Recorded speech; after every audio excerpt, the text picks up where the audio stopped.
Il se prépare quelque chose contre toute l'Afrique, chers Africains, très urgent. Je vous explique.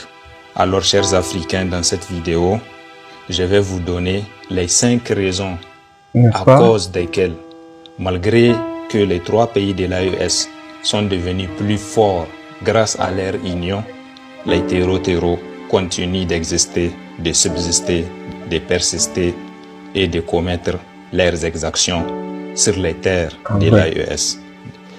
Alors, chers Africains, la première raison, c'est en réalité la présence des bases militaires des pays occidentaux, plus précisément de l'Hexagone, dans certains pays africains. Car aujourd'hui, tout est clair, tout le monde connaît la vérité. Exactement. Et la vérité est qu'aujourd'hui, nous savons que ces bases militaires étrangères ne sont pas sur nos terres pour les missions officielles pour lesquelles on dit qu'elles sont là. Mais nous savons tous qu'en réalité, ces bases militaires sont là pour maintenir les pays africains sous la domination de ceux qui les avaient fait tout ce que vous savez dans le passé. Et parmi ces bases, chers Africains, les plus importantes sont les bases du Sénégal, les bases de la Côte d'Ivoire, les bases du Gabon et les bases du Tchad qui sont récemment fermées. Et après ces bases officiellement connues, il y a des bases dites bases semi-secrètes, notamment qu'on peut retrouver au Cameroun, au Togo, au Bénin, peut-être en Guinée-Conakry et même peut-être au Nigeria. Et comme je vous l'avais dit, nous savons tous que ces bases sont là pour armer, financer, accompagner, recruter des terreaux qu'ils vont tous envoyer dans les pays qui sont en train de lutter pour la récupération de leur souveraineté. La deuxième raison, chers Africains, ce sont les pays voisins des pays de l'AES qui sont gouvernés par des dirigeants déterminés à travailler pour l'ennemi extérieur, pour l'ennemi de l'Afrique et faire tomber les 3 pays de l'AES juste parce que ceux qui gouvernent ces pays veulent continuer de rester au pouvoir. Car comme vous le savez, la démocratie n'est qu'illusoire. En réalité, tant que tu travailles bien pour l'Hexagone, tu resteras au pouvoir aussi longtemps que tu veux, comme Paul Biya au Cameroun ou Faure Gnassingbé au Togo. En réalité, ce n'est pas une question de démocratie, c'est juste une question d'intérêt économique. Alors, chers Africains, la deuxième raison pour laquelle ces terreaux continuent d'exister, c'est à cause aussi de nos voisins qui sont gouvernés par des leaders qui sont en intelligence avec nos ennemis.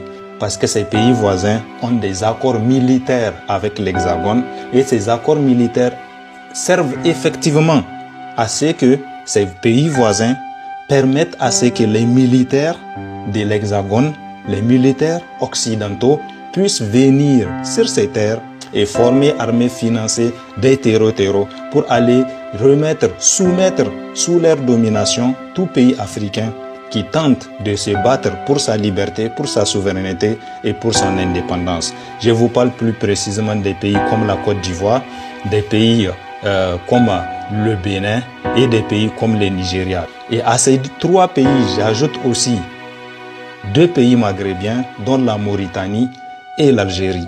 L'Algérie a déjà fait toutes ses preuves pour nous convaincre qu'en réalité, elle est du côté des terreaux et qu'elle n'est pas de notre côté. Et je vous rappelle l'événement du zigouillage du drone à Kinsi, malien. La Mauritanie aussi avait fait ses preuves, car à un moment, lorsque les terreaux sont zigouillés, ils fuient pour aller en Mauritanie se faire soigner. Vous voyez, chers Africains, ces gens, ils donnent le droit aux terreaux de traverser leurs frontières pour trouver refuge, mais ils ne donnent pas le droit aux militaires maliens, nigériens, burkinabés de poursuivre, de traverser leurs frontières pour aller zigouiller les terreaux qui commettent des exactions sur leurs terres. Ça, c'est un soutien total. C'est plus qu'une preuve qui montre que ces pays travaillent avec les terreaux. La troisième raison, chers Africains, c'est l'accord militaire, l'accord monétaire. L'accord monétaire qu'il y a entre les 14 États africains auparavant dominés par l'Hexagone maintient ces pays dans une pauvreté ahurissante. Une pauvreté qui rend impossible l'industrialisation de ces pays et qui augmente la pauvreté et qui augmente le chômage. Et vous le savez bien, un pays dans lequel il y a trop de chômage est un gîte, est une ressource qui forme une jeunesse qui n'a pas de travail et qui pourra être facilement recrutée pour travailler contre sa nation. La quatrième raison, chers Africains, ce sont les ennemis internes. Ces ennemis internes, ce sont des entrepreneurs qui sont prêts à travailler avec l'ennemi. Par exemple, dans les domaines logistiques, pour faire en sorte que l'ennemi puisse véhiculer tout ce dont les terreaux ont besoin. Et c'est pour cela qu'au Mali, au Niger et au Burkina, facilement, vous allez voir dans les chaînes télévisées, on nous informe que des bidons remplis de pétrole destinés aux terreaux ou bien des camions remplis de motos destinés aux terreaux ont été interceptés par les douaniers.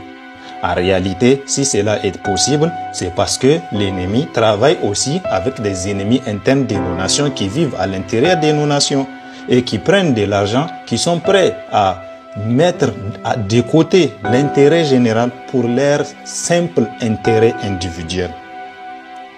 Et la cinquième raison, chers Africains, c'est la plus importante, ce sont les injustices sociales. Tant qu'il n'y a pas de justice dans nos pays, chers Africains, il sera impossible de combattre ces fléaux. Et nous serons toujours dans une zone pleine de doutes. Car l'injustice détruit le patriotisme, détruit l'amour que les citoyens peuvent avoir pour leur pays.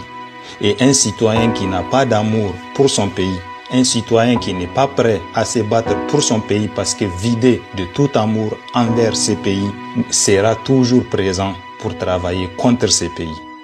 Vive les Africains intelligents, vive l'Afrique des fiers guerriers.